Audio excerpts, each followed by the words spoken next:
Siley Mora es etnógrafo, educador, filósofo, escritor, especialista en educación intercultural bilingüe y consultor independiente en procesos humanos. Es autor de una veintena de textos relacionados a la investigación antropológica y a la difusión del patrimonio intangible del mundo indígena, especialmente vinculados a la cosmovisión, medicina, religión y lengua mapuche. Tener compactada el alma. Cuando el alma se dispersa, cuando baja el nivel de alerta del individuo, de la persona, allí se produce la enfermedad. Por tanto, estar sano significa para el mundo indígena y particularmente para el mundo mapuche, huilliche, significa que uno actúa o anda por la vida alerta como un guerrero. Por ejemplo, una antigua palabra para decir estoy sano, estoy alentado, como decían los antiguos en el campo, era conañén. Y conañén significa literalmente poseer el estado guerrero. El guerrero tiene que andar por la vida con el pensamiento despierto, con la mente muy despierta. Entonces, cuando eso ocurre, hay salud, porque la enfermedad ocurre cuando baja el nivel de alerta y allí el alma se abre y se introducen agentes extraños al cuerpo, que los mapuches, huilliches les llaman huecufe. Huecufe es todo impresión, toda fuerza extraña que viene de afuera y que se aloja dentro de uno cuando uno abre, podríamos decir en el lenguaje occidental, abre sus defensas. Pero las defensas se abren cuando ocurre una tristeza del alma, ocurre una pérdida del yo consciente, ¿no? Cuando algo de afuera nos atrapa la atención y se nos va la preocupación tras eso, allí quedamos expuestos a la enfermedad. Eso muy en síntesis. Eso sería entonces el concepto salud y enfermedad. Ahondando un poquito más en el tema de la enfermedad, habría que decir que para el mundo indígena la principal medicina, por tanto, es estar despierto. Desde niño los mapuches recibían ese constante recordatorio, Trepelay Misuam, ¿no? Despierta tu mente, mantén despierta tu mente, que no te atrape el huecufe, que no te atrape lo de afuera.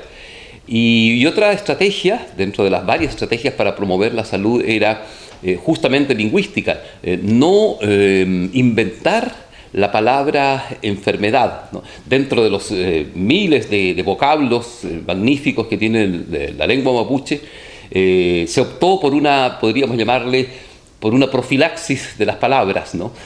No inventar la palabra enfermedad. Entonces en mapudungún o en chedungún existe dolor, ¿no? Cutrán, pero no enfermedad, ¿no? Porque se piensa, y con mucho fundamento, sobre todo después de la ontología del lenguaje, que la palabra hechiza, la palabra invoca. Entonces, hablar de enfermedad, ¿no? es hacerla presente, es atraerla. El lenguaje atrae y crea. De ahí que en las comunidades indígenas, por ejemplo, esté prohibido hablar de enfermedades delante de los niños, porque ellos no tienen todavía el alma compacta, ¿no? Entonces, y además como la palabra crea y hechiza, atrae la enfermedad, ¿no? Y se aloja en el alma poco constituida todavía del niño. Asimismo, habría que decir que en la antigua Araucanía, en la antigua comunidad chilota, en este archipiélago, hace unos 90 años atrás, nadie se moría de enfermedades. Nadie se moría de las 60 más o menos enfermedades reconocidas por el auge, ¿no? Nadie se moría de diabetes, por ejemplo, nadie se moría de infarto, nadie se moría de cáncer, porque la gente aquí y en la Araucanía, en la zona de Temuco, se moría solo de 3 causas, ¿no? Vejez larga, prolongada, por heridas en la guerra y por hechicería, por brujería. Pero nadie se moría de las 60 o no sé cuántas enfermedades tiene reconocida el auge por las cuales nosotros los chilenos nos morimos. Y la razón es esa. Como no existía el lenguaje, no existía la palabra diabetes, nadie se moría de diabetes. Eso es notable, ¿no es cierto? Cuesta entender, pero era así. Nadie se moría de lo que se muere la gente hoy, porque los mapuches inventaron esta estrategia genial de no darle existencia a través de la palabra. La fitoterapia o la herbolaria cumplía un papel secundario. El sanarse era un asunto de exorcismo a través de la palabra. La machi experta en sanar no necesariamente era la experta en hierbas. La machi era experta en hierbas para hacer regresar el alma. Eso es una cosa muy importante. Toda mujer era experta en hierbas. Las hierbas son paliativos, son ayudadores, son aliados del cuerpo y de los órganos del cuerpo, pero no son lo central de la medicina indígena mapuche huilliche, ¿no? Lo central es curar a través de la palabra. En realidad el machitún, el antiguo machitún, era un exorcismo, literalmente un exorcismo, un expulsar las fuerzas extrañas que se alojaban dentro del cuerpo y que a veces se materializaban. La machi todavía, cuando succiona una parte del cuerpo del enfermo, extrae de allí un animalito, una lagartija, algo, o una pelota de pelos. No se sabe si es un poco puesta en escena, si realmente extrae eso, pero lo importante es que afecta la psiquis del enfermo y comprueba él, ve que sale de su cuerpo el mal. Entonces la esencia del rito terapéutico, la esencia de la medicina mapuche es curar a través de la palabra, exorcizarlo, ordenarle al mal que se vaya, y las hierbas son un complemento nomás para eso, ¿no? Obviamente muy bien estudiado, ¿no? En la herbolaria mapuche, huilliche, hay una impresionante cantidad de un vademecum de enfermedad y remedio y hierbas enorme, ¿no? Hay un libro que yo ayudé a rescatar, que encontré perdido sin editar, de un sacerdote capuchino alemán, Wilhelm de Mesbach, que se llama Botánica Indígena de Chile, editado por el Museo Precolombino de Santiago, en donde ahí figuran por lo menos, se estudian, ¿no?, 1200 hierbas nativas del sur de Chile y de Chiloé, con su propiedad medicinal, con su nombre científico y con su descripción perfecta de qué se usa para tal cosa. Eso lo sabía cada persona, generalmente en la antigua Araucanía y aquí en el archipiélago, porque las hierbas, según un antiguo mito, fueron creadas para solucionar y curar determinados órganos, para apoyar los órganos. En el fondo, la naturaleza es un gigantesco ser humano, ¿no? De ahí viene otra idea ética, ¿no? Si yo corto el brazo de un árbol, le estoy cortando el brazo a un ser humano, estoy hiriendo, ¿no?, la sensibilidad de un gigantesco ser humano que es la tierra, o un ser vivo. Entonces las hierbas son preciosas y valiosas, pero no son la esencia del curar.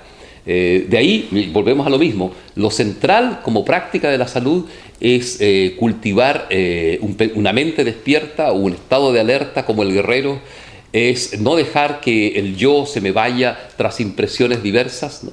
Ser consciente de la emoción que estamos teniendo. La emoción es una fuente de fuga enorme de energía, entonces eso lo sabían los antiguos, y por lo tanto había que llorar cuando había que llorar, o reír cuando había que reír, pero no quedarse pegado en las emociones, por ejemplo, ¿no?, como un aterrizaje práctico de qué prácticas contribuyen a la salud. La machi es experta en hierbas, pero dije en hierbas, podríamos llamarle psicotrópicas, en hierbas que alteran el estado de la conciencia. No necesariamente era la experta herbolaria en todo, ¿no? Y ella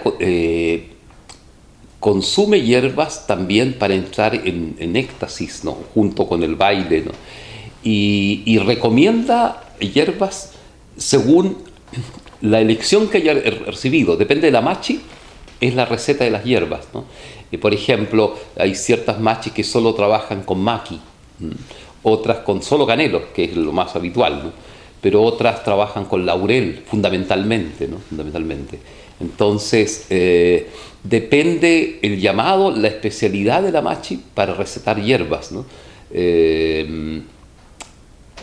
pero son para impresionar el alma asustada de la persona, ¿no? O para reaccionar, hacer reaccionar el alma huida, fugada de una persona, ¿no?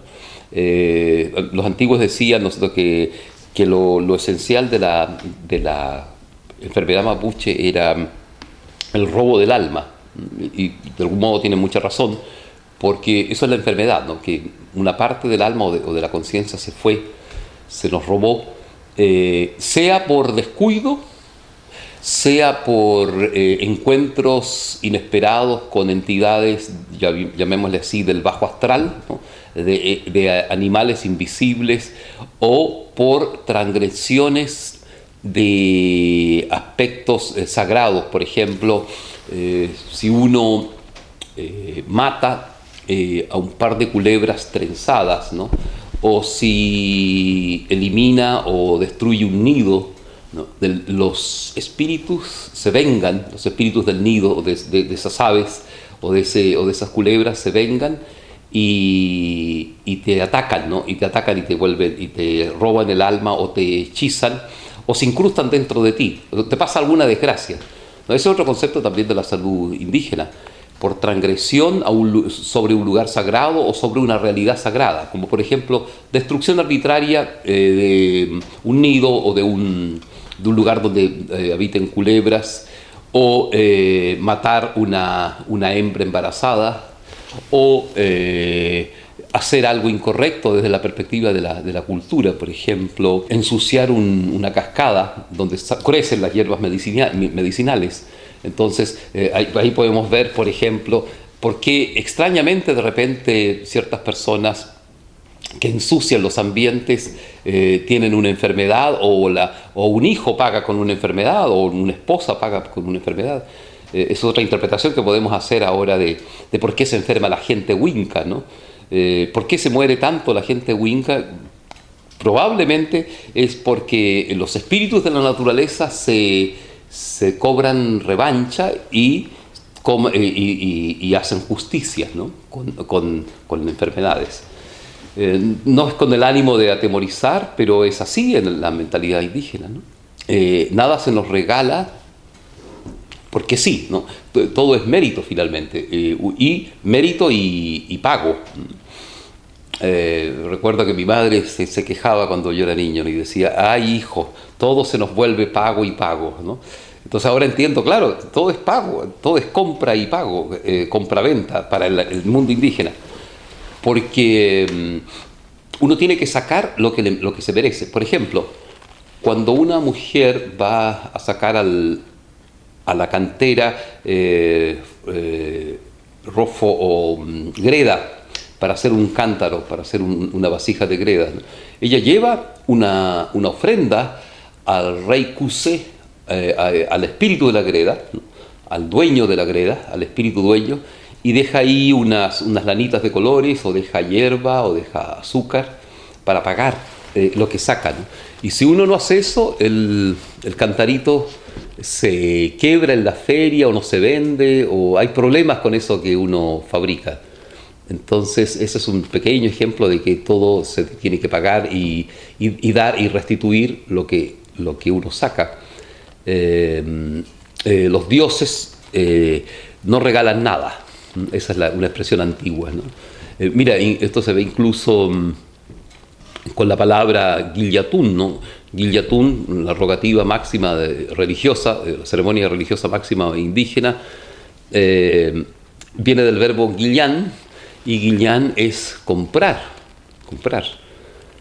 Entonces lo que se traduce como rogar o rogativa no es tal, ¿no? Es un comercio sagrado el que se hace en esa ceremonia, ¿no? Porque la comunidad ofrece su sacrificio, ofrece un par de corderos, ofrece su vigilia, de estar 2 noches en vigilia, ofrece sus semillas, ofrece su ayuno, porque son días y noches de ayuno que termina después con una comida, por cierto. Ofrece su estar callado, su autodominio, ofrece su disciplina. A cambio, de que el cielo nos favorezca con lluvias, con buen tiempo, a cambio de lo que la comunidad pide, a cambio del propósito de la comunidad. Entonces, nada es gratis. Una anécdota que ilustra pero magníficamente bien la dimensión que tiene el lenguaje en la salud y en la enfermedad fue algo que yo vivencié y que fue una anécdota parteaguas en mi vida, porque eso originó a que yo creara un método terapéutico basado en el lenguaje, basado en el lenguaje escrito, en la escritura, que hoy día yo le he llamado ontoescritura, y sobre eso hago cursos. Cierta vez, hace ya muchos años, yo era asiduo visitante de una machi, la Machi Panchita, en Quepe, en Temuco, y ya después de varias visitas, por un par de años que se habían extendido, un día la Machi me dice que no quiere verme más, ¿no? Entonces yo le pregunto que por qué no quiere verme más, y me dijo, porque yo ya quiero cambiar ropa, cambiar esta ropa, decía, ¿no? Y se tocaba el cuerpo, Khalil, cuerpo, Takun, ropa, cambiarse ropa en la mentalidad indígena es una metáfora para decir que voy a morir, ¿no? Que voy a dejar este cuerpo y mi espíritu va a tener otra ropa, se va a poner otra ropa, otro cuerpo. Entonces comprendí yo lo que me decía, entonces allí me atreví a hacerle la pregunta que yo siempre quería hacerle, y eso era el objetivo de mi investigación con ella. Le hago la pregunta de rompe y rasga, nomás así, ¿no? de golpe. Machi, le digo, ¿por qué uno se enferma? Y ella se enoja, ¿no? Y me dice, ¿qué no sabís tú, tonto, ¿no es cierto?, cerrado de mollera? No aprendiste nada tú aquí conmigo. Todo lo que te enseñé no sabís nada tú, oye. Tonto, como que estudiaste cosas, andás con libros aquí, no sabís esto, ¿no?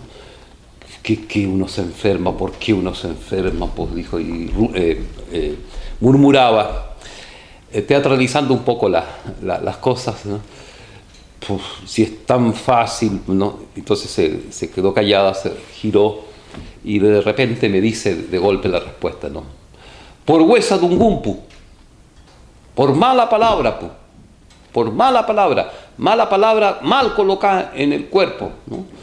Uno desde chiquitito escucha mala palabra, dice, y queda mal coloca aquí, mal coloca acá, mal coloca corazón en el piuque, mal coloca en el piuque, mal coloca cabeza, ¿no?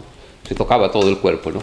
Y por eso después el cuerpo duele, el cuerpo paga todo, por mala palabra, por mala palabra.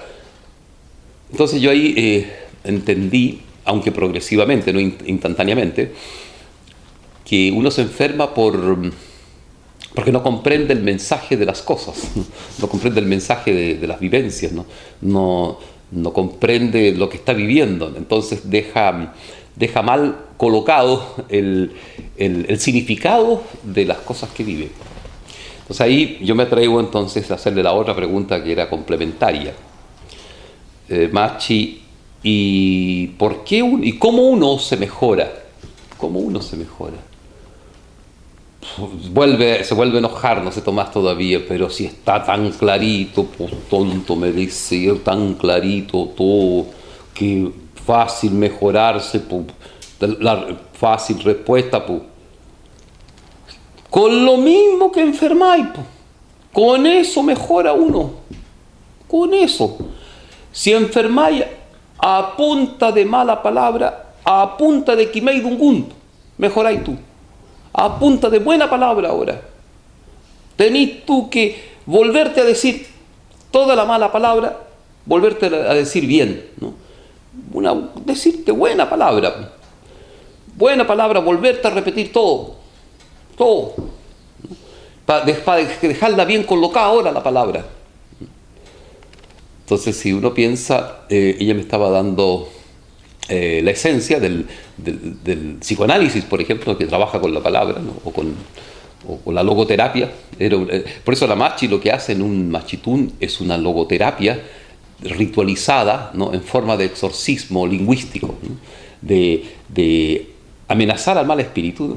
Y sobre todo de impresionar a la conciencia del enfermo para que recupere su buena palabra, recupere su buen pensamiento, ¿no? Se recupere a sí mismo y se reordene el cuerpo en base a buenos mensajes, ¿no? A recuperar su identidad y su confianza, ¿no? A recuperar su seguridad interna. Eso es lo que hace la Machi con el rito.